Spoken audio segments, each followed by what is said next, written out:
이 자리에 나와 예배한 우리 모든 성도님들, 가정에서 인터넷으로 예배하고 있는 우리 성도님들, 그리고 헬세대에서 예배드리는 모든 성도님들 한 분 한 분이 예수 그리스도의 사랑과 그 능력을 온전하게 알고 표현할 수 있는 반응, 사랑의 반응이 있기를 주님의 이름으로 축원합니다. 사랑이라고 하는 단어는 누구나 다 좋아하는 단어입니다. 여러분은 사랑 받는 게 싫습니까? 좋습니까? 저는 사랑 받는 게 좋습니다. 사랑 받으면 힘이 나고요. 사랑 받으면 용기가 생기고 사랑 받으면 마음의 위로가 됩니다. 그래서 우리가 흔히 많이 부르는 대중까지도 유행을 했었던 노래가 있죠. 당신은 사랑받기 위해 태어난 사람. 그런데 모두가 사랑을 받으면 누가 사랑을 줍니까? 누군가는 사랑을 줘야지 사랑을 받을 거 아니에요. 그런 의미에서 저는 사랑받기만 하는 사람보다 사랑을 나눌 줄 아는 사람이 더 복되다고 생각합니다. 실제 사랑은 받은 사람이 나눌 수가 있거든요. 사랑을 받아봐야지 그 사랑이 어떤 건 줄 알고 그 사랑에 대해서 반응을 표현하고 드러낼 수가 있는데, 사랑 받은 사람이 이제는 받은 것에 멈추지 않고 나눌 수 있기 때문에 그 사랑 받은 사람이 더 복되다는 겁니다. 저희가 이 사랑이라고 하는 부분, 요한일서를 계속 강의하는 중에 사랑에 대해서 많이 듣고 계신데, 사랑은 말은 쉬워요. 사랑합니다. 이 말 누가 못합니까? 말은 쉬운데 행동은 어려워요. 실천은 어렵습니다. 그래서 우리에게 나를 쳐서 복종시키고 말씀 앞에 순종하는 수고와 노력이 그래야지만 사랑을 온전하게 할 수가 있는데, 쉽지 않아요. 쉽지 않지만 쉽지 않은 걸 하는 게 능력이에요. 쉬운데 하는 건 능력이 아닙니다. 일반적인 거고 보편적인 거예요. 그거 못하면 바보 소리 듣는 거예요. 하기 힘든데 하니까 능력이에요. 못하는데 하니까 재능이에요. 그래서 이 사랑을 한다는 이 능력이 우리로부터 나오는 것이 아니라 하나님의 능력으로부터 우리에게 주어진다. 그래서 하나님의 능력이 우리 안에 있어야지만 가능하다 하는 부분을 제가 말씀을 계속 드리고 있는데, 이 사랑이 하나님의 능력으로 우리에게 주어져서 우리가 실천했을 때, 그때 하나님께서 그 행함을 보시고 칭찬하시는 거예요. 상급을 주시는 거예요. 보편적인 게 아니라 하기 힘든데 예수를 의지하고 예수를 믿고 예수 안에서 사랑을 실천하니까 그 행함 귀하다는 겁니다. 복되다는 거예요. 그래서 칭찬하시고 상급을 주신다는 얘기인데, 요한일서도 이렇게 사랑을 전체적으로 계속해서 반복하면서 강조하는 이유가 뭐겠습니까? 말로만 하는 것처럼 쉽지 않으니까, 어렵기 때문에 계속해서 반복적으로 당부하고 권면하고 있는 겁니다. 오늘 본문도 마찬가지예요. 저희가 지금 앞부분까지 쭉 봤는데, 4장까지 계속 내용을 쭉 다 봤는데, 이 내용을 보면서 어떤 부분이 있었습니까? 반복 아니에요? 요한일서 2장 7절 이하에서 어떻게 나왔어요? 형제 자매를 미워하지 말고 사랑하라 하는 당부가 나왔습니다. 그리고 요한일서 3장 10절에서 12절까지 어떤 내용이 나왔어요? 사랑의 영모델 가인을 제시하고 사랑의 순모델 예수 그리스도를 제시하면서, 가인의 모습을 따르지 말고 사랑의 순모델 하나님 예수 그리스도를 따르면서 그분을 통해서 배워라 하는 부분을 저희가 보지 않았습니까? 이런 부분으로 권면을 했었고, 또 3장 13절부터 24절까지 내용이 형제를 미워하는 자마다 살인하는 자다라고까지 말씀을 드리지 않았습니까? 예수님께서 공생의 기간 중에 또 이웃사랑, 형제 사랑에 대해서, 원수 사랑에 대해서 말씀하셨던 부분, 이 부분까지도 제가 다 함께 언급을 드리면서, 요한이 전달하고 있는 이 서로 사랑하라는 명령, 새 계명은 예수 그리스도를 통해서 우리에게 주어진 새 계명이고 말씀이다 하는 부분까지 제가 전달을 했는데, 그래서 예수 그리스도께서 우리를 위해서 목숨을 내어주신 것처럼 우리 또한 내 목숨을 다하고 힘을 다해서 서로 사랑하는 것이 마땅하다 하는 부분을 제가 언급을 해드렸습니다. 3장 18절에서는 어떤 내용이 나왔습니까? 말과 혀로만 사랑하지 말고 행함과 진실함으로 사랑하라 하는 이 동료의 메시지까지 저희가 다 봤던 부분인데, 이렇게 예수 그리스도를 본받아서 사랑하는 것을 당부하고 권면하고 반복해서 강조하는 것은요, 지나치지 않습니다. 얼마든지 얘기해도, 이 사랑에 대해서는 얼마든지 얘기해도 지나치지 않습니다. 왜요? 이 사랑은요, 내 힘으로 하는 것이 아니라 할 수 있는 것이 아니라 예수 그리스도와 하나님의 사랑에 연합되고 접속되어야지만, 거기에 은혜를 입어야지만 우리가 사랑을 나눌 수 있는 거기 때문에, 결국 내가 살고 또 이웃을 살리는 이런 흐름으로 나타나기 때문에 지나치지 않다는 겁니다. 얼마든지 우리는 이 사랑에 대한 내용을 강조해서 들어야 되는데, 오늘 본문에서도 사랑하라 하는 말씀이 또 나오는데, 이건 잔소리가 아니에요. 정말 잔소리가 아니라 하나님 본체가 사랑이에요. 하나님 본질이 사랑이에요. 이 사랑을 모른다는 건 하나님을 모른다는 거고, 하나님을 모른다는 건 나에게 영생이 없고 구원이 없다는 겁니다. 그러니까 이건 잔소리가 아니라 우리의 영혼의 영생의 존폐예요. 사랑이 있냐 없냐에 따라 가지고 우리가 정말 영생을 얻은 자냐 아닌 자냐, 우리가 천국 갈 자냐 지옥 갈 자냐, 이게 구별되기 때문에 이건 잔소리가 아니라 우리의 생명이 걸려있는 부분입니다. 그래서 너무너무 중요한 부분인데, 사랑은 하나님과 예수 그리스도와 그분의 십자가, 그리고 성령 하나님, 모든 그 하나님, 삼위 하나님의 본체예요. 핵심이에요. 그분들의 이 삼위 하나님의 속성 가운데 사랑이라고 하는 속성을 빼놓고는 절대 말할 수가 없다는 겁니다. 그래서 이 사랑의 원천과 본질을 우리가 하나님을 통해서 확인할 수가 있는데, 7절 말씀 보십시오. 오늘 말씀 7절 보시면 어떻게 나옵니까? 우리가 서로 사랑하자. 사랑은 하나님께 속한 것이니 사랑하는 자마다 하나님으로부터 나서 하나님을 알고, 사랑하지 아니하는 자는 하나님을 알지 못하나니 이는 하나님은 사랑이심이라. 아멘. 너무 명확하게 얘기하고 있지 않아요? 하나님을 아는 자는 사랑 안에 있고 사랑하지 않는 자는 하나님을 모른다. 너무 명확하게 얘기하면서 하나님은 사랑이다, 이렇게 전달하는 본문을 확인할 수가 있습니다.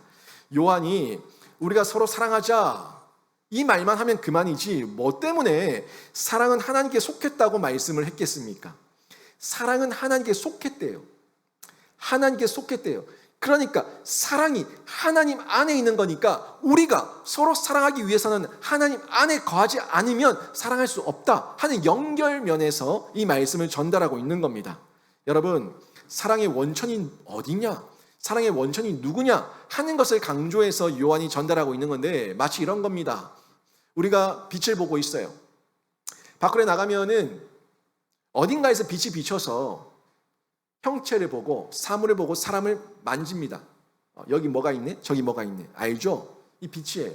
빛이 나에게 보내졌지만 여러분, 태양을 빤하게 쳐다볼 수 있습니까? 태양을 빤하게 쳐다보면 여러분 실명됩니다. 우리는 태양을, 그 빛을 온전히 볼 수 없어요. 볼 수 없지만 내가 사람을 보고 형체를 보고 이 만물을 보는 거는 그 이유가 빛이 나에게 비춰졌기 때문에 사물을 볼 수 있다는 건 누구든지 알 수 있지 않습니까? 태양이 있다는 걸 알아요. 태양 근처에도 가보지 않았고 태양 가운데 우리가 온전하게 쳐다볼 수도 없지만은 그 태양을 알고 빛이 태양으로부터 발광해서 나와서 그 빛이 반사되어서 사물이 보이고 사람이 보이고 세상이 보인다는 걸 안다고요. 여기에 대해 부인할 사람이 있습니까? 보이는데 이 보이는 것이 빛 때문이라는 것을 부인할 사람이 있어요? 사랑이라는 걸 아무리 말을 해도 이 사랑은 이 태양의 발광을 통해서 비춰졌을 때 그 빛을 받아야지 내가 상대에게 빛을 비춰줄 수 있고 사랑을 볼 수 있다는 거예요. 이런 면에서 동일한 내용입니다. 하나님께서 사랑을 주시는 것은요, 하나님 자체가 사랑이시기 때문에 우리가 그 사랑에 비춰져서 사랑을 알고 사랑을 보는 거예요. 또 사랑을 흘려보내는 거죠. 같은 원리입니다. 근원을 발견할 때 빛의 근원, 사랑의 근원, 그 근원을 발견할 때 그 근원을 우리가 인정하고 그 근원을 통해서 우리 또한 빛을 누리면서 빛을 흘려보내는 거예요. 사랑을 흘려보내는 거예요. 똑같은 원리입니다. 이어서 지금 요한이 어떻게 얘기합니까? 본문 계속 이어서 보시면 사랑하는 자마다 하나님께로부터 나서 하나님을 알고라고 얘기하고 있습니다. 여기 중요한 내용이 두 가지가 있어요. 두 가지. 나서 그리고 알고. 나서 안돼요. 근데 다 하나님이에요. 하나님으로부터 나서 하나님을 안다고 얘기하고 있습니다. 이 부분이 무슨 얘기입니까? 진짜 참 지식, 참 하나님, 그 하나님으로부터 우리가 태어나는 것, 거듭나는 것, 영생하는 것, 중생하는 것, 새로 나는 것, 이걸 통해 가지고 진짜 참 하나님을 알 수 있다는 건데, 이 모든 것들이 서로 사랑하는 특징 가운데 있는 겁니다. 내가 하나님을 사랑해야 돼요. 하나님께서 나를 먼저 사랑해 주셨고, 나 또한 하나님 앞에 바른 사랑의 반응을 보일 때에 그때 우리가 중생하는 거예요. 새로 나는 거예요. 거듭나는 거예요. 그래서 사랑을 알았어요. 사랑을 아니까 내 안에 누려진 이 사랑이 보여있는 사랑이 아니라 흘러가야 될 사랑이라는 것을 알고 이 참 사랑을 흘려보내는 겁니다. 이 진짜 아는 거거든요. 진짜 아는 거예요. 그냥 아는 정도가 아니라 내가 누리니까 누리는 게 흘러가는 거예요. 진짜 아는 겁니다. 이 부분을 지금 전달하고 있는 건데, 거듭난다는 거는요, 하나님과의 생명의 관계를 맺었다는 거고, 하나님과의 생명의 관계를 맺으니까 하나님 생명이 내 안에 들어와서 사랑하는 사람으로 바뀌는 거예요. 제가 이 알고에 대해서도 지난번 시간에 한번 말씀드린 적이 있는데, 이 안다는 거는 머리로만 아는 정도가 아니라 내 전인격을 통해서 아는 거예요. 진짜 아는 사람이 진짜 행동하거든요. 이걸 하면 된다 하는 걸 진짜 아는 사람이 이걸 하고 있는 거예요. 이걸 하면 된다고 카더라 하는 사람은 거기에 대한 의심이 묻어있기 때문에 행동하지 않습니다. 이걸 하면 100% 된다, 확신하다, 확신과 믿음과 신념을 가지고 있을 때 행동할 수가 있는 거예요. 그게 진짜 아는 거예요. 진짜 아는 거. 사랑, 사랑, 사랑. 너무나 많은 소리 듣고 알고 있고, 사랑이라는 게 어렴풋하게 알고 있지만, 이 사랑을 하나님의 빛을 통해서 받은 사람, 안 사람이 진짜 행동하는데, 이 행동은 다른 상대방의 변화가 아니라 나의 변화부터 일어나요. 나의 변화. 그죠? 사랑을 받은 사람은 그 사랑 받음에 대한 반응이 나와요. 내가 바뀐 거예요. 사랑 받은 사람이 사랑 안에서 누리다 보니까 이 너무 기쁜 사랑을 나눠주고 싶은 반응이 나오는 거예요. 내가 바뀐 거예요. 또 흘러가니까 그 상대가 사랑을 받아서 자기도 사랑에 대한 반응이 나오고 흘려보내는 거죠. 그러니까 사랑 얘기를 하면서 왜 당신 나 사랑하지 않아? 아니 목사님 왜 나 사랑하지 않아요? 왜 엄마 나도 사랑하지 않아? 자꾸 상대방이 사랑하지 않아 라고 말하기 전에 사랑을 받은 사람이 바뀐다는 거예요. 하나님의 사랑을 먼저 받으세요. 하나님의 사랑을 먼저 받으면 내가 존귀한 사람인 줄 알고 그 사랑 가운데 내가 사랑의 반응으로 하나님을 사랑하고 이웃을 사랑하게 되는 겁니다. 왜 항상 나는 바뀌지 않고 상대방이 먼저 바뀌어서 나에게 사랑을 주기를 기다립니까? 내가 먼저 사랑해 버리면 그 사람도 사랑하는 사람으로 바뀌는 역사가 일어나는 줄로 믿습니다. 이게 사랑이에요. 사랑의 능력이에요. 그러니까 사랑이 능력이라는 거고, 능력을 행했을 때 하나님께서 칭찬하시고 상급을 주시는 겁니다. 저희 아이를 보면서 많은 분들이 그래요. 아빠 붕어빵이네. 아빠 똑같이 닮았네. 라고 얘기를 합니다. 맞아요. 제 아들을 보면서 클수록 저를 닮아간다는 거를 느낍니다. 얼굴 속에서 제 아이가 제 모습이 보여요. 제 어릴 적 모습도 보이고. 뭐 때문입니까? 그 아이가 저를 닮아가는 이유는 그 아이의 육체 가운데 저의 DNA가 있기 때문이에요. 제 피가 흐르고 있기 때문이에요. 그리고 이 아이가 참 무서운 게 제가 하는 행동을 따라해요. 제가 기도하면 기도하고, 제가 성경 보면 성경 보고, 제가 축도하면 같이 손들고 축도하고 있어요. 제가 하는 걸 따라해요. 이 모방이죠. 본 걸 행동하는 거예요. 여러분이 정말 자녀를 키울 때, 손자, 손녀들을 키울 때 두려워하셔야 될 부분입니다. 여러분의 모습만 닮아가는 게 아니라 여러분의 겉모습을 배워가고 닮아가요. 뭐 때문입니까? 연합되어 있기 때문에, 나를 보기 때문에. 그 피가, DNA가 연합되어 있고 접속되어 있고 그 아이의 몸속에 흐르고 있고 그 아이가 눈으로 보면서 배우기 때문에 그런 거예요. 이 부분이 영적인 면에서 동일합니다. 자녀가 내 부모가 누군가, 내가 이 엄마, 이 아빠의 자녀가 맞는가 하는 걸 확인하기 위해서는 DNA 검사를 하면 되죠. 마찬가지예요. 여러분이 정말 영적으로 하나님의 자녀인가, 하나님의 자녀로서 백성으로서 살고 있는가, 맞는가 하는 부분을 확인하기 위해서는요, 여러분의 영적 DNA를 확인하시면 되는데, 여러분의 영적 DNA는 딴 게 아니라 사랑입니다. 하나님은요, 사랑이에요. 하나님의 모든 삼위 하나님의 속성과 핵심 가운데 그 사랑을 뺄 수가 없는 너무너무 중요한 하나님의 그 핵심 DNA가 사랑이기 때문에 내 속에서 사랑이 있는가를 보면 됩니다. 내가 하나님을 사랑하는가? 내가 나를 사랑하는가? 내가 나를 사랑한 같이 이웃을 사랑하는가? 이 사랑을 보면은 내가 하나님의 속한 자인가 아닌가 하는 부분을 알 수가 있는 겁니다. 그래서 지금 오늘 본문에서 이 말씀이 나왔던 거예요. 하나님으로부터 나서 하나님을 안다. 하나님으로부터 났다는 건 하나님의 DNA와 그 피와 하나님의 은혜와 생명을 가지고 있다는 거고, 그리고 하나님을 안다는 것은 알기 때문에 내가 그분의 뜻대로 행동한다는 거예요. 드러난다는 거죠. 정리하니까 하나님의 DNA가 사랑이에요. 근데 이 사랑을 하나님이래요. 하나님은 사랑이십니다. 7절, 8절에서 계속 얘기해요. 하나님은 사랑이시래요.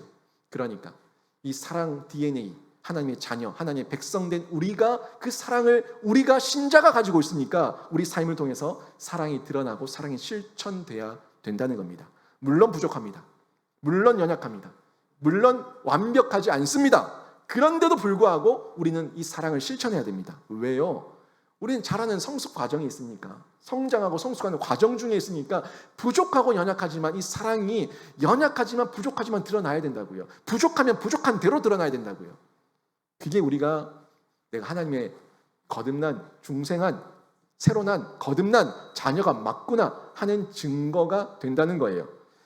그래서 이 요한이 하나님 자체가 사랑이라고 지금 7절에서 8절에서 계속 강조하고 얘기하고 있는데, 사랑 말하는데 모든 사랑의 본질이 하나님이다 하는 것을 강조해서 말씀하고 있는 거고, 또 요한이 하나님에 대해 가지고 사랑이라고 하는 표현 외에도 요한 1서에서 하나님에 대한 이 표현들, 하나님의 속성에 대한 표현들이 여러 곳에서 등장하고 있는데 한번 보실까요? 1장 5절에서는 하나님은 빛이라고 얘기했어요. 빛. 제가 다 설교했던 부분입니다. 의의 빛, 사랑의 빛. 그 빛이라고 얘기하고 있어요. 그리고 3장 1절 이하에서는 그 하나님은 생명이라고 얘기하고 있어요. 그리고 4장 8절에서 오늘 봤던 부분에서 또 7절에서 하나님은 사랑이시라고 얘기해요. 그러니까 이 부분이 제가 방금 얘기했던 부분과 다 연결되지 않습니까? 다 연결해요. 다 연결돼 있어요. 하나님의 그 사랑의 빛 안에서 우리가 빛을 받아서 거하니까 그 사랑 안에서 우리가 생명을 얻은 거예요. 중생했다고요. 회심했다고, 거듭났다고요. 새로 났다고요. 생명을 얻은 거예요. 생명을 얻으니까 이 안에서 하나님의 사랑 그 DNA를 소유한 자가 되는 거예요. 연결되지 않습니까? 성경은요, 이렇게 다 연결되는 명확한 말씀이에요. 그리고 또 이 사랑에 대해서 얘기를 하는데, 이 사랑은 거룩한 사랑임을 얘기하고 있는데 실제로 그래요. 세상에서 사랑 얘기하는데 세상의 사랑은요 더러워요. 불결해요. 음란해요. 악해요. 사랑이라고 하는 단어는 똑같이 쓰고 있는데 이 사랑이 자기 자신을 위한 사랑이에요. 나의 유익을 위해서 상대방에게 사랑한다고 얘기하고 그 마음을 사는 거예요.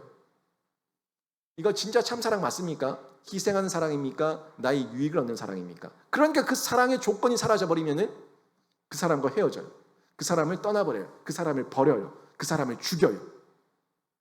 사랑 아니에요. 사랑은요 거룩합니다. 정결합니다. 성결합니다. 왜요? 거룩한 분, 정결한 분, 성결한 분, 완전한 하나님이 사랑의 본체시기 때문에 그래요. 그래서 이 거룩함과 사랑은 떼어낼 수가 없는데 서로 연결되어져 있는데, 요한일서 1장 9절에 보니까 어떻게 나왔습니까? 하나님의 속성을 또 이렇게 얘기합니다. 하나님은 의롭다고 얘기해요. 그리고 5장 20절, 또 다음번에 볼 건데 이 5장 20절에서 하나님은 참되시라고 얘기해요. 의롭다, 참되다, 진실하다. 다 연결되지 않습니까? 하나님께서 거룩하시고 의롭고 참되시기 때문에 하나님의 모든 인격과 행위와 하나님의 행하심은 사랑이다 하는 부분을 저희가 확인할 수가 있는 건데, 세상은 불결, 부정, 불의, 음란, 사랑 아닙니다. 거짓입니다. 여기에 저희가 속으면 안 되는 거예요. 근데 여기서 저희가 하나 질문이 생깁니다. 아니 목사님, 하나님이 사랑이다고, 하나님은 사랑이시라고 사랑 얘기하는데 하나님이 사랑이신데 왜 우리 하나님은 심판하십니까? 왜 징계하시고, 왜 채찍을 드시고, 왜 지옥을 만드셔가지고 왜 사랑과 배치되는 어떤 역사를 이루십니까? 하는 부분에서 질문이 생기는 거예요. 여기에 대해서 여러분 어떻게 생각합니까? 여러분, 사랑과 심판이 공존할 수 있습니까? 하나님의 사랑과 하나님의 심판이 공존할 수 있습니까? 네, 공존할 수 있습니다. 하나님의 사랑은 온전한 사랑이고 하나님의 심판도 우리를 돌이키시고 우리에게 그 공의와 정의를 행하시는 사랑이에요. 공존 가능합니다.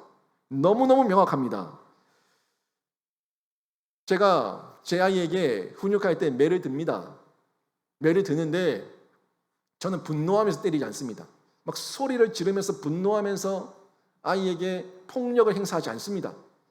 약속한 대로 한 대, 약속한 대로 두 대, 약속한 대로 세 대, 딱 정확하게 그것만 때립니다. 어떨 때에는 횟수는 채우지만 약하게 때립니다. 이유가 뭡니까?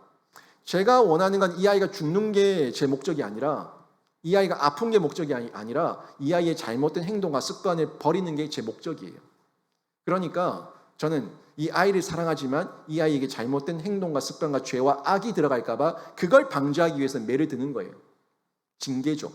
그 아이의 입장에서는 무섭고 심판이죠.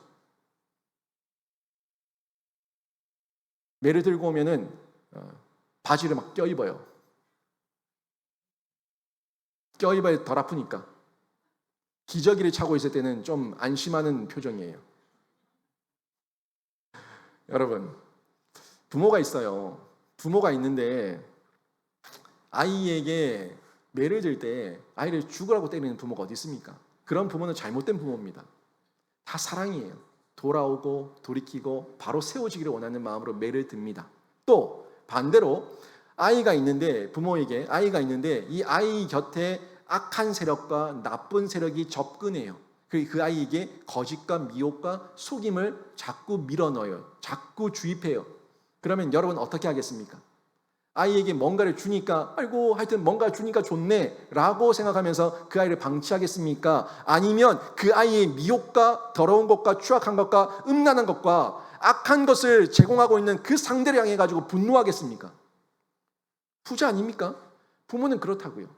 부모의 사랑은요, 내 아이를 보호하기 위해 가지고, 이 영혼을 보호하기 위해 가지고 악한 세력과 음란하고 더러운 것들이 이 아이에게 밀려올 때 그것을 저항합니다. 막아 세웁니다. 거기에 대해서 격분합니다. 노합니다. 그리고 그 상대를 향해 가지고 경고합니다.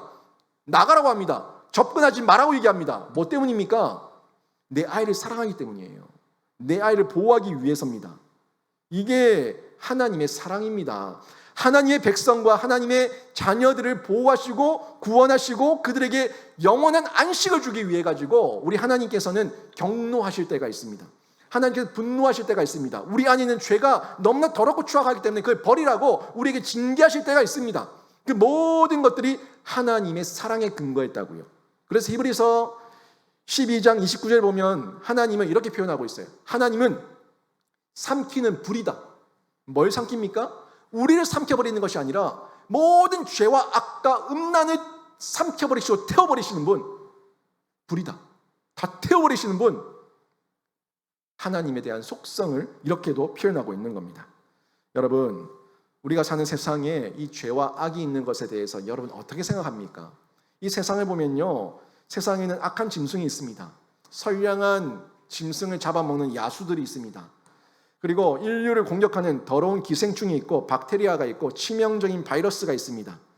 성경 속에도 하나님께서 이 모든 것들을 예언하셨고 친히 말씀하셨어요. 너희들 안에 폭력이 있고 잔악함이 있고 사람의 손과 발을 잘라버리는 이런 잔인함이 있고 눈을 뽑는 잔인함이 있고 사기치고 음탕하고 전쟁하고 죽이고 기근과 여러 가지 악함이 너희 세상 가운데 있다는 것을 이미 말씀하셨어요. 그리고 이 모든 것들을 보시면서 하나님께서 친히 전쟁을 일으키시기도 하셨습니다. 전쟁을 일으키셔가지고 그 전쟁 가운데 하나님의 승리를 드러내시고 그 모든 것들을 짓밟으시는 하나님의 전쟁도 있었습니다. 그런데도 이 모든 것들을 보면서 우리는 하나님은 사랑이라고 얘기할 수 있어요. 세상에 불의가 있고 세상에 악이 판치고 있지만 전쟁이 있고 기근이 있고 아픔이 있지만 그래도 이 모든 것이 하나님의 사랑의 근거에서 하나님의 역사 가운데 주관하고 있다는 것을 우리는 믿습니다. 왜요? 이 세상 아직 끝나지 않았거든요. 하나님께서 모든 공의와 공정과 사랑과 정의를 드러내실 거거든요. 그걸 믿기 때문인데 이 가운데서 믿지 않는 자들이 자꾸 죄와 악을 범하는데 성경은 그래도 하나님은 사랑이라고 얘기를 하는 이유가 모든 인류 가운데 모든 신자든 불신자든 모든 믿는 자들 믿지 않는 자들 모두에게 하나님께서 일반 은총의 복을 주셨거든요. 일반 은총의 복은요, 믿는 우리도 받았고 믿지 않은 저들도 받았어요. 믿지 않은 저들도 세상 천하 만물을 보면서 그 속에서 하나님을 발견할 수 있는 그 단서를 다 남겨놓으셨어요. 그래서 핑계할 수가 없는 거예요. 이거 뭡니까? 하나님께서 너희는 다 죽어라가 아니라 누구든지 일반 은총 가운데서 하나님을 바라보고 하나님을 발견하고 돌아오면 산다 하는 것을 주신 거예요. 핑계치 못한다. 이게 로마서 1장에 나오는 말씀 아닙니까? 로마서 1장 20절에 이런 말씀 나옵니다. 창세로부터 그의 보이지 아니하는 것들 곧 그의 영원하신 능력과 신성이 그가 만드신 만물에 분명히 보여 알려졌나니 그러므로 그들이 핑계하지 못할지니라. 아멘. 뭘 핑계하지 못한다는 거예요? 난 하나님 모르는데, 하나님 나한테 사랑 안 주셨는데, 하나님 나를 하나님을 계시해 주지 않았는데 핑계치 못한다는 거예요. 다 보여줬다고. 하나님의 그 의의 빛이 인류 만물과 자연 만물과 피조 세계를 통해서 다 보여줬다고요. 거기다 우리 그리스도인들은 특별한 종까지 보여주셔가지고 다 주셔가지고 더 완벽하게 하나님을 알 수 있는 은혜를 주셨다는 겁니다. 이게 하나님의 은혜예요. 그래서 하나님은 사랑이신 겁니다. 다 주셨다고요. 여러분, 우리 이가 위에 14개, 밑에 14개, 28개가 딱 나요. 저는 이를 닦을 때마다 신기해요. 어떻게 이가 여기 안 나고 여기 안 나고 여기 안 나고 여기가 싹 날까? 너무너무 신기해요. 인간 모두에게 눈은 여기 박혀 있고 코는 여기 있고 입은 여기 있고 귀는 여기 있고 손, 발가락 모든 수족. 인간이 누구는 팔이 여기 붙어 있고 누구는 팔이 여기 붙어 있고 그런 게 없어요. 모든 인간에게 공통적으로 눈, 코, 귀, 입, 손, 발 제자리에 딱 붙여 놓으셨어요. 이게 하나님의 설계 아닙니까? 지 마음대로 각양각색으로 이 우리의 지체가 붙어 있는 것이 아니라 모양은 다르고 모습은 다르고 기능은 다르고 지체들은 다르지만 하나같이 인간다운 인간으로 하나님께서 그 외형을 만들어 놓으신 모든 것이 하나님의 DNA, 하나님의 형상, 하나님의 설계에 의해서 만들어졌다는 것은 이건 부인할 수 없는 겁니다. 우리 안에 얼마나 많은 DNA가 있어요? 얼마나 많은 세포가 있어요? 얼마나 많은 혈관과 실혈관이 있습니까? 이 모든 게 하나님의 사랑이에요. 사랑으로 드러난 겁니다. 인간만 자세히 봐도 하나님이 계신다는 걸 누구든지 알 수가 있어요. 누가 핑계 댈 수 있습니까? 거기다가 우리 인간에게 뭘 주셨어요? 최소한의 양심을 줬어요. 최소한의 양심을 주셔서 하나님을 인정하고 죄와 악을 거부하면서 살아갈 수 있도록 하셨어요. 하나님을 인정할 수 있도록 해주셨어요. 그런데 반면에 하나님을 인정할 수 있도록 해주셨는데 반대로 하나님을 거부할 수 있도록 또 하셨어요. 자유의지를 주셔서 이제 네가 선택하라고 하셨어요. 우리의 선택을 통해 가지고 우리가 기계가 아니고 우리 안에 프로그래밍 언어가 입력되어 가지고 프로그래밍 기계 언어대로 움직이는 그런 기계 조작이 아니라 내 의지를 가지고 하나님을 사랑하고 하나님께 내 반응을 보이고 내 감정을 드러내고 하나님의 사랑을 고백하라고 하나님께서 우리를 그렇게 창조하신 거예요. 그런데 인간들이 하나님을 떠났죠. 하나님을 배반했죠. 배역했죠. 배교했죠. 그리고 자신들의 자기 사랑, 자기 이익, 자기 유익 여기에서 전쟁이 나타난 겁니다. 더 정복하고 싶고 더 빼앗고 싶고 더 짓밟고 싶고 이 인간의 탐욕이에요. 그것 때문에 이 인류의 전쟁이 있는 겁니다. 누군가가 지배자가 되고 피지배자가 되고 더 짓밟고 더 가지기 위해서 전쟁이 일어나는 거예요. 왕국이 만들어지는 거예요. 기근 왜 있습니까? 이 땅에는 하나님께서 주신 모든 피조 세계의 물질은요 함께 나누고 쓰기에 풍족합니다. 누군가가 독점하고 누군가가 더 가지니까 기근이 생기는 거예요. 누군가는 굶어 죽어가는 거예요. 누군가는 버리고 있지만 누군가는 굶어 죽어가고 있는 거예요. 기근이 생겨요. 질병, 전염병 왜 생겼어요? 에이즈가 왜 생겼습니까? 짐승과 수간하고 남자와 여자가 동성애를 하고 하는 짓거리를 하면서 질병이 생긴 거 아닙니까? 인류의 질병이 생긴 거예요. 코로나 바이러스가 왜 나왔어요? 이 바이러스가 왜 나왔습니까? 누군가를 더 주기 위한 살상 무기를 만들기 위해서 생화학 무기를 만들어내기 위해서 자기들이 변조질을 하다가 이 코로나가 나와서 인류가 이 고통과 고생을 당하고 있는 거 아닙니까? 이거 누가 부인해요? 이 모든 바이러스의 공격과 폭력과 기근, 전쟁, 파괴의 원인은 철저하게 인간에게 있습니다. 하나님이 그렇게 하신 것이 아니라 하나님이 그냥 내버려 두셨어요. 너희의 의지로 너희가 선택해서 너희의 결과로 너희가 심판당하는 것 이게 우리 인간의 결과 아닙니까? 그 가운데서 하나님께서 그래도 사랑해 주신 이유가 긍휼을 베풀고 있어요. 인내하시면서 당장 벌을 내리셔서 다 쓸어버리지 않으시고 인내하시면서 지금이라도 은혜 받을 만한 때에, 긍휼의 때에 너희가 믿고 예수를 믿고 나를 알고 주께로 돌아오면 너희 산다. 너희 산다. 이걸 지금도 선포하면서 우리를 기다리고 있는 사랑 아닙니까? 이 사랑이에요. 이게 사랑이에요. 그래서 이 사랑을 사도 바울이 고린도후서 6장 2절에서 어떻게 고백했습니까? 이 말씀 같이 한번 읽어보겠습니다. 같이 읽습니다. 시작. 이르시되 내가 은혜 베풀 때에 너에게 듣고 구원의 날에 너를 도왔다 하셨으니 보라 지금은 은혜 받을 만한 때요 보라 지금은 구원의 날이로다. 아멘. 이게 은혜입니다. 지금이라도 회개하고 돌아오면, 예수 믿으면 구원을 거저주시는 하나님의 은혜와 하나님의 사랑, 이 사랑이 우리 안에 먼저 비춰졌고 지금도 주어진 바 되었기 때문에 이 땅에 고난이 있고 역경이 있고 기근이 있고 전쟁이 있고 폭력이 있어도 그래도 우리 하나님은 사랑이십니다 라고 고백할 수가 있는 겁니다. 그리고 이 모든 것을 우리 예수님 재림 때에 하나님의 심판, 하나님의 공의와 정의의 심판으로 모든 것을 다 셈하시고 정리하시겠다고 약속하시고 언약하셨어요. 이게 사랑이에요. 그 사랑의 정점으로 독생자 예수 그리스도를 보내주셨습니다. 하나님의 사랑은 동적이에요. 정적으로 가슴에만 멈춰있는 사랑이 아니라, 머리로만 알고 있는 사랑이 아니라 하나님의 사랑은 동적입니다. 예수 그리스도의 이 땅에 오심이 그 동적인 표현입니다. 9절 말씀 보세요. 하나님의 사랑이 우리에게 이렇게 나타난 바 되었으니, 나타났다는 게 동적인 겁니다. 또 이어서 9절 10절 계속 보십시오.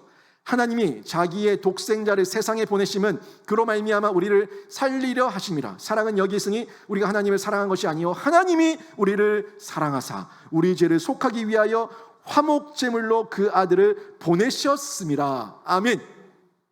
너무 명확하지 않습니까? 이 말씀을 보면은 요한복음 3장 16절 말씀이 생각나요. 우리 모두가 암송하는 말씀, 우리 모두가 너무너무 잘 알고 있고 우리 초등학생들도 암송하는 말씀. 요한일서의 요한이 요한복음도 기록했거든요. 같은 요한 문헌이에요. 요한일서 4장에서 지금 말씀했던 9절 10절의 말씀이, 그 말씀의 축약이 요한복음 3장 16절이에요. 한번 보세요. 이 말씀 보시고 요한복음 3장 16절 한번 보시라고요. 같은 맥락입니다. 한번 보실까요? 읽어봅니다. 같이 읽습니다. 시작. 하나님이 세상을 이처럼 사랑하사 독생자를 주셨으니 이는 그를 믿는 자마다 멸망하지 않고 영생을 얻게 하려 하심이라. 아멘. 이 말씀이 지금 요한일서 4장 9절 10절 말씀과 똑같다고요. 같은 맥락이라고요. 같은 내용이라고요. 우리를 위해서 독생자를 내어주시니 하나님의 사랑의 절정입니다. 이것이 가능한 이유가, 자기 아들, 그 독생자를 내어줄 수 있는 사랑의 이유가 하나님 자체가 사랑의 근원이고 사랑의 본체시기 때문에 가능한 거예요. 사람에게 자기 자신과 자기 가족을 누구든지 다 사랑합니다. 제가 금요기도회 때 한번 말씀드린 내용이에요. 여러분 가족들 사랑하지 않습니까? 여러분 자녀를 사랑하지 않습니까? 다 사랑합니다. 그런데 이거 사랑 맞습니다. 사랑 맞아요. 우리 인간이 자기의 가족, 내 배우자, 그리고 내 자녀를 사랑하는 거, 이 사랑 맞아요. 완벽하진 않지만 사랑의 한 형태 맞습니다. 맞는데 이거는요, 불신자들도 해요. 세상 사람들도 자기 가족 다 사랑해요. 일반 은총이죠. 근데 우리도 우리 가족을 사랑해요. 하나님을 믿든 하나님 믿지 않든, 하나님을 알든 하나님을 알지 않든 다 사랑해요. 다 하는 거기 때문에 이거는 상이 없어요. 일반적이에요. 보편적이에요. 이걸 못하면은 그것도 못하나 질책을 받는 거예요.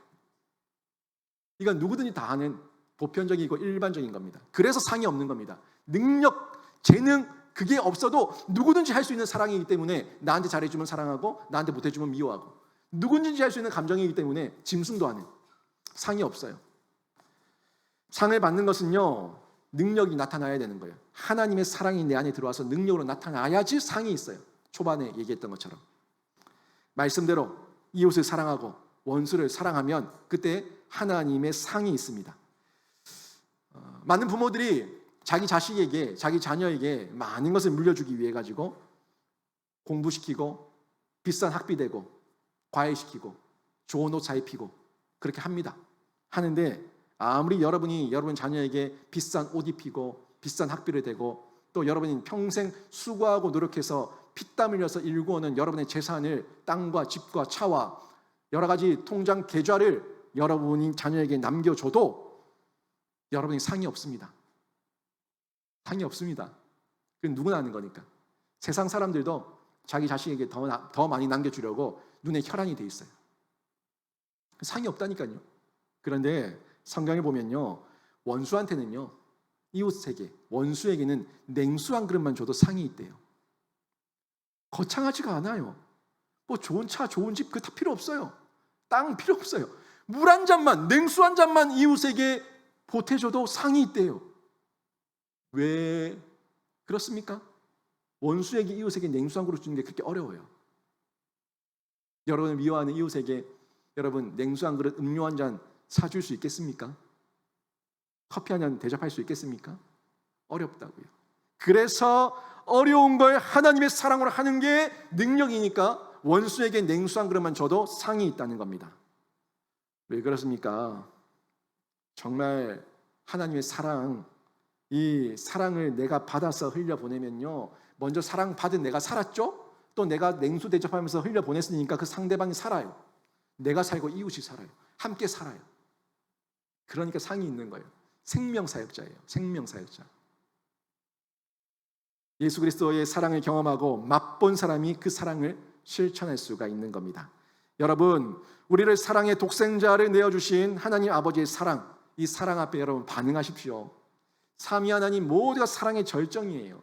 하나님께서는 이 독생자 하나님 아버지의 사랑을 보여주셨지 않습니까? 그리고 하나님 아버지의 말씀 앞에 사랑으로 순종하신 예수 그리스도의 사랑이 있지 않습니까? 그리고 그 사랑의 절정을 깨닫게 하시는 성령 하나님의 사랑을 만나고 누리면은 우리도 그 만남 가운데, 하나님과의 만남 가운데 사랑의 사람으로 쓰임받을 수가 있는데, 사도 요한이 사랑의 사도가 될 수 있었던 이유가 이 예수 그리스도의 사랑을 맛보았기 때문에, 누렸기 때문에, 간직했기 때문에 그 사랑을 전달할 수가 있었는데, 여러분 모두가 이런 사랑의 신자, 사랑의 성도 되시기를 주님의 이름으로 축원합니다. 그리고 이 사랑의 정점이 화목제물로 주심으로 나타났죠. 화목제물. 여러분, 화목제물이 뭡니까? 다 태워드리는 게 화목제물이에요. 다 태워서, 모조리 다 태워서 다 올려드리는 것, 이게 화목제물입니다.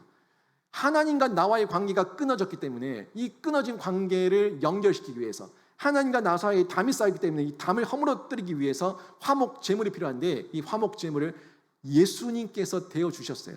근데 잘 보세요 여러분, 제가 세 가지를 얘기합니다.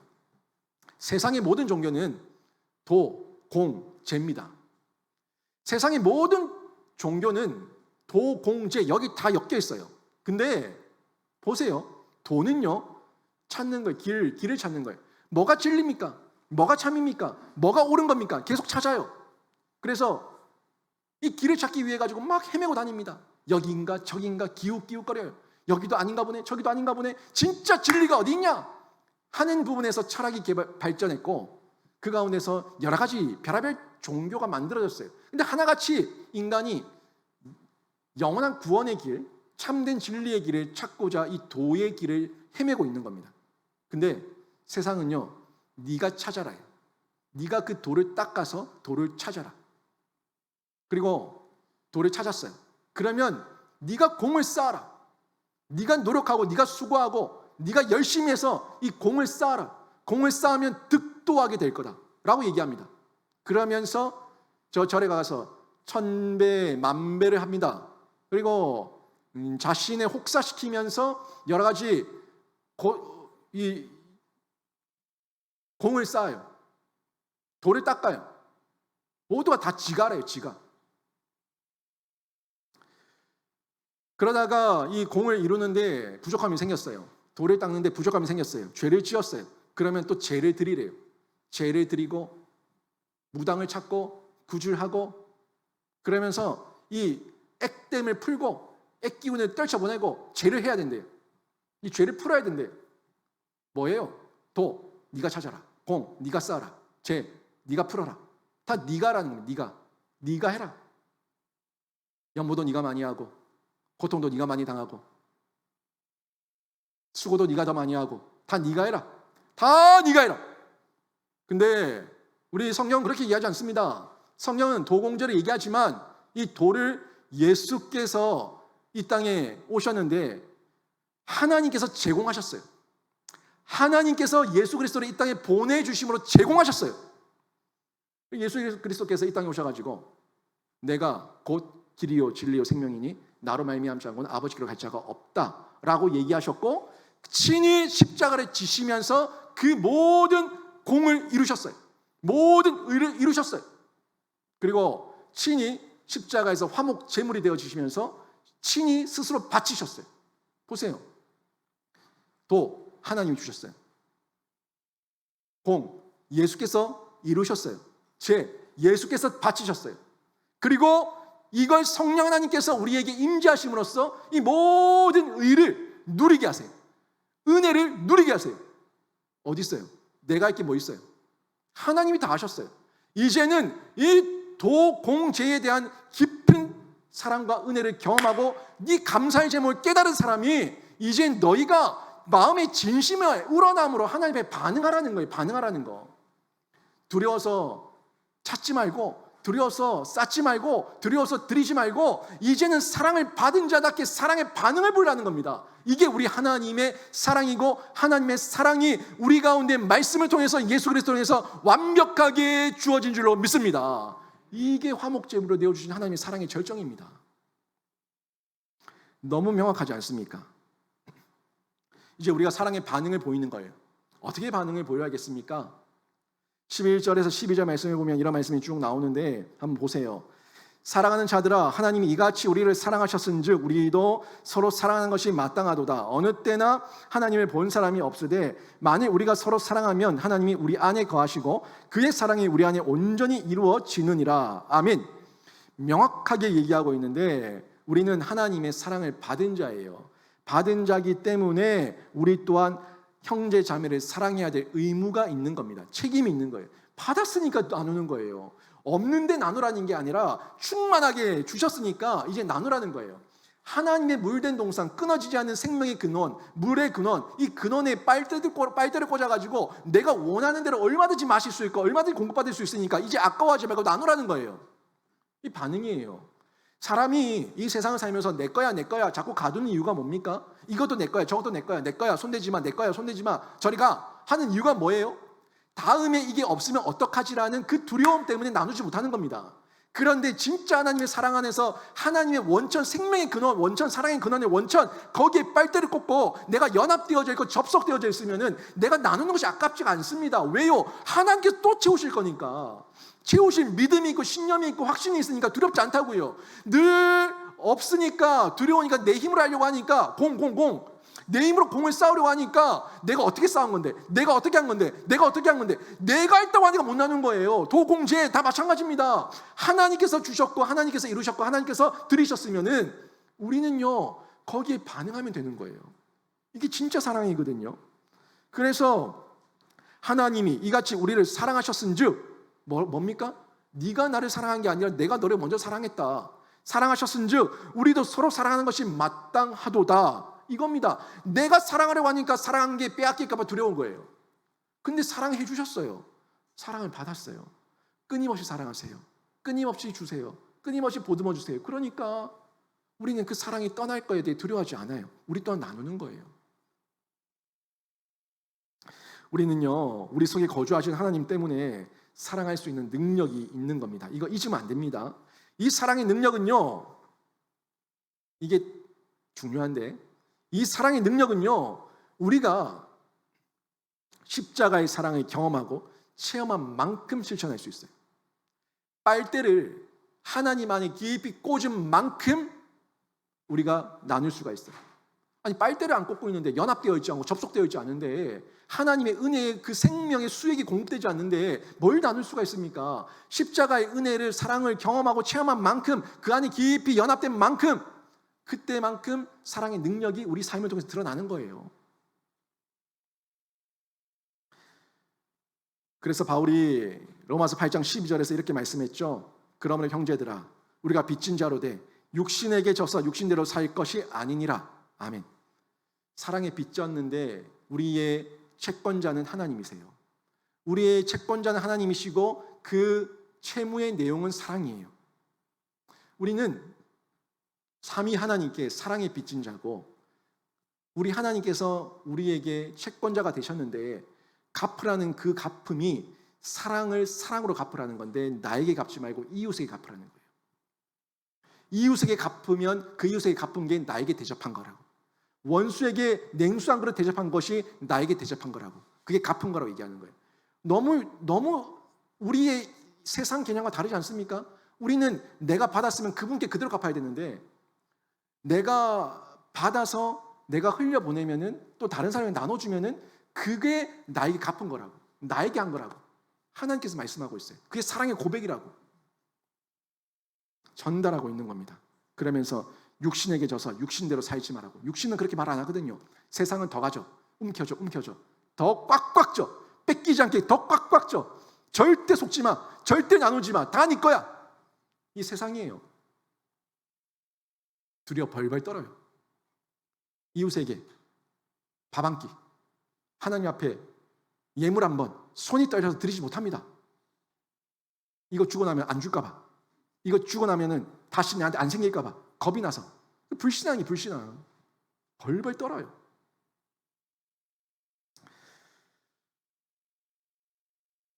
우리는 사랑에 비친 자입니다. 그 사랑의 반응을 온전히 사랑의 기쁨으로 저희가 갚는 거예요. 우리 하나님이 사랑의 원천이라는 것을 알고, 십자가 그 하나님 사랑의 절정인 것도 알고, 서로 사랑해야 된다는 것도 알고 아는데, 육신으로만 보지 말고 눈을 들어 하나님을 보세요. 영을 보세요. 아니, 머리로는 안다고요. 저 세상 사람들도 교회 하면은 이건 알아요. 원수를 사랑하라. 이들도 알아요. 교회 하면은 원수를 사랑하라. 이걸 알아요. 왜 합니까? 사랑이 교회의 핵심 가치라는 걸 안다는 거예요. 머리로 아는 거죠. 우리는 더 많이 알지만, 아무튼 그들도 얄팍하게 했지만 아주 작은 지식이지만 알고 있어요. 알고 있으면 뭐예요? 하지 못하는데. 알고 있으면 뭐예요? 못하는데 할 마음도 없어요. 근데 우리는 그 알고, 더 많이 알고 풍성하게 알고 사랑을 받았음에도 불구하고 그 사랑하는 게 연합되어 있지 않으면 늘 벌벌 떨지 않습니까? 알고는 있는데 현실의 고난과 문제와 감정이 우리 앞에 가로막혀 있으니까 사랑을 느끼지도 못하고 실천하지 못하는 거예요. 제가 계속 얘기하는 머리 지식 아무리 많아도 이거는 아무것도 아닙니다. 죽은 지식이에요.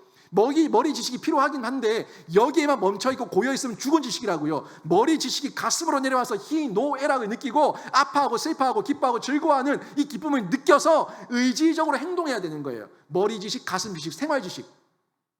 생활로 동적으로 나타났을 때 사랑의 능력이 나타나서 하나님께서 영광을 받으시는 거예요. 내가 살고 이웃이 사는 거예요. 다 연결된 말씀입니다. 여러분, 저도요, 제 삶 가운데 고난이 있습니다. 문제가 있습니다. 감정이 있습니다. 왜 저라고 하나님 앞에서 대들지 않았겠습니까? 왜 저라고 하나님 앞에서 원망하지 않았겠습니까? 왜 저라고 하나님을 의심해보지 않았겠습니까? 저도 의심 많이 했고 하나님께 원망 많이 했습니다. 정말 하나님 저 사랑하는 거 맞습니까? 하나님 정말 저 사랑하는 거 맞습니까? 하고 질문 많이 던져봤습니다. 의심해봤습니다. 저를 보면은 답이 안 나오거든요. 저를 보면 아무런 소망도 희망도 발견이 안 되거든요. 그러니까 하나님께 원망이 되는 거예요. 하나님 이건 뭡니까? 저건 뭡니까? 또 이건 뭐고 저건 뭐고 왜 이럽니까? 도대체 왜 이럽니까? 저한테 왜 이럽니까? 하는 원망이 쏟아져 나오는 거예요. 저만 보면 희망이 없어요. 소망이 없어요. 저는 중3 때 아버지가 돌아가셨어요. 아버지가 돌아가시고 남들 다 있는 아버지와 함께 인생 얘기 한번 못 해봤습니다. 제 진로에 대해서, 비전에 대해서 얘기 한번 해본 적이 없어요. 나눠본 적이 없습니다. 그래서 아빠 있는 자녀들이 부럽습니다. 거기에 대한 제 열등감과 낮은 자존감이 있었어요. 거기에 대한 상처, 호로새끼, 아비 없는 결손 가정, 그 소리 들으면 미쳐버렸어요. 눈이 돌았어요. 날뛰었습니다. 그 말한 사람은 어른이고 아래위도 없이 그냥 죽이듯이 덤볐어요. 제 상처입니다. 제 아픔이에요. 그런 제가 왜 상처가 없고 하나님에 대해서 원망이 없었겠습니까? 제 몸을 봐도 다른 남자들처럼 골격이 크고 키가 크고 몸집이 좋고 막 그러지도 않아요. 남들이 저를 무시해요. 친구들 학교에서도 덩치가 작다고 무시해요. 깔봐요. 못 견뎌요. 그래서 더 독으로 깡으로 살았어요. 김효진 전마는 건들지 마라. 또라이다. 그런 인식. 제 눈의 도끼와 제 몸의 깡으로 의지적으로 살았어요. 누가 저를 무시하지 못했죠. 건들지 못했죠. 저희 장인어른이 저 처음 만났을 때 악수를 했는데 집에 가서서 그러셨대요. 자는 몸으로는 밥 벌어먹기 힘들겠다. 손을 악수를 해보니까 손이 야리야리하니까 몸으로는 밥 벌어먹기 힘들겠다. 이렇게 얘기했대요. 저희 장인어른은 진짜 거의 글러브 끼고 악수하는 수준이거든요. 진짜로 제 손 한 2배 되는 것 같아요. 한 대 맞으면 죽을 것 같아요. 그런 손인데 사위 될 사람이 손을 잡아보니까 애손같이 야리야리하니까 실제로 제가 노가다를 여러 번 해봤는데 노가다 한번 하고 나면은 한 3일을 병원에 다녀야 돼요. 그러니까 돈 버는 게 없어요. 몸으로 돈을 못 벌어요. 그런 저를 보면서 왜 쟤한테 불만이 안 생기겠습니까? 거기다가 머리가 또 그렇게 뛰어난 것 같지도 않아요. 머리가 팽팽팽 돌고 공부를 잘하고 그렇지도 않습니다. 별다른 재능도 없어요. 음악을 잘하는 것도 아니고 악기를 잘 다루는 것도 아니고 별다른 재능이 없어요. 아무것도 없어요. 거기다 목회자의 길을 걷는다고 이제 갔는데 목회자의 길을 가고 있는데 처음 신대원 갔을 때부터 막 꼬이는 거예요. 2년 다니다 학교를 그만두고 2년 다니고 직권 휴학당하고 또 나중에 자퇴하고 나와서 다시 신대원 입학하는 그런 몇 년의 수고와 돌아가는 광야의 길을 거쳤어요. 그러고 열심히 사회 가다가 이제 한번 사역지를 옮겨서 한 교회를 갔더니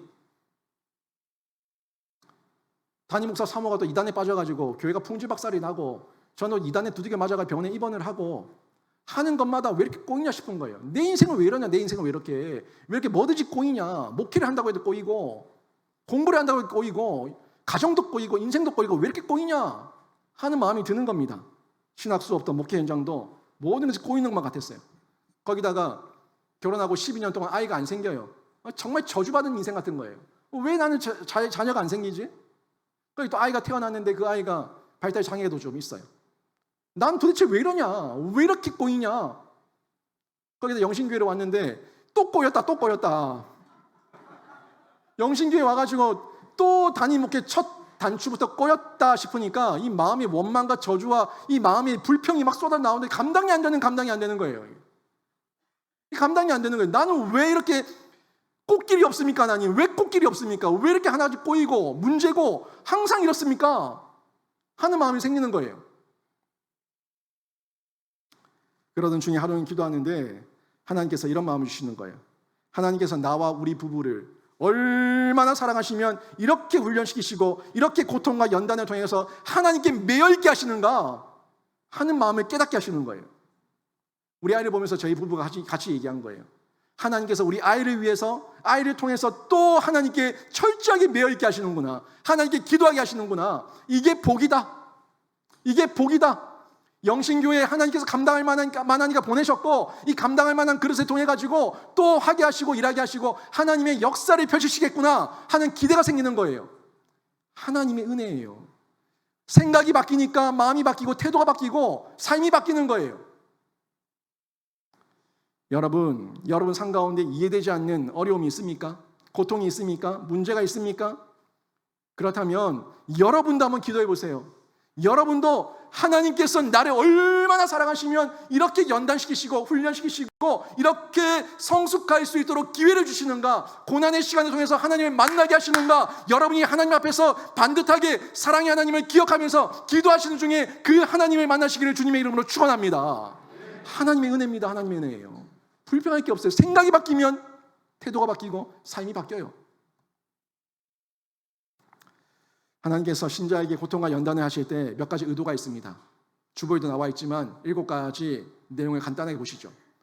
우리의 죄악을 멈추게 하시기 위해서, 더 거룩하게 하시기 위해서, 예수님의 닮도록 하시기 위해서, 고난 받는 자들을 돕게 하시기 위해서, 고난 중에 기쁘도록 하시기 위해서, 그리고 복의 복을 더 받도록 하시기 위해서, 모든 건 내가 한 것이 아니라 하나님께서 하셨고 하나님께 영광입니다. 이 은혜를 돌려드리게 하시기 위해서 하나님께서 이 고난과 고통과 연단을 주실 때가 있는데, 여러분 믿으세요. 하나님께서 고난을 통해서 여러분의 사랑하심을 더욱더 명확하게 보여주실 줄로 믿습니다. 고난은요, 하나님의 가장된 축복입니다. 고난은 하나님의 사랑의 터치입니다. 손길이에요. 이걸 믿으시기를 바랍니다. 오늘 말씀 정리하면 사랑의 원천을 아세요. 이거 지죠. 지정의 중에 지, 첫 번째. 사랑의 원천을 머리로 아세요. 사랑의 은혜를 가슴으로 느끼세요. 사랑의 기쁨에 대해 가지고 여러분 의지적으로 반응하세요. 지정의. 전인격을 통해서 여러분이 드러내실 때 이 안에서 예수 그리스도를 만나게 되시고, 예수 그리스도와 함께 하나님의 사랑 안에서 하나님과의 관계가 연결되고 이웃과의 관계가 연결되어서 사랑의 교제가 하나님으로부터, 이웃으로부터, 아래로부터 계속해서 아래, 위로, 옆으로 다 뚫려지는 이 교제가 일어나게 될 텐데, 이 사랑의 교제가 여러분 가운데, 우리 교회 가운데, 가정 가운데 풍성하게 드러나기를 주님의 이름으로 축원합니다. 아멘.